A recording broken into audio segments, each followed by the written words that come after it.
beautiful day in the South Bay. Sunday, April 3rd. Starting our day with a classic Cadillac, getting upgraded with a Viper alarm system.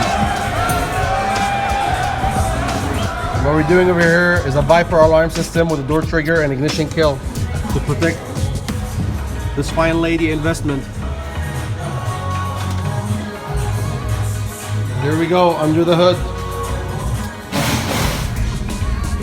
The ignition kill part is the most complicated part. It's a push start vehicle.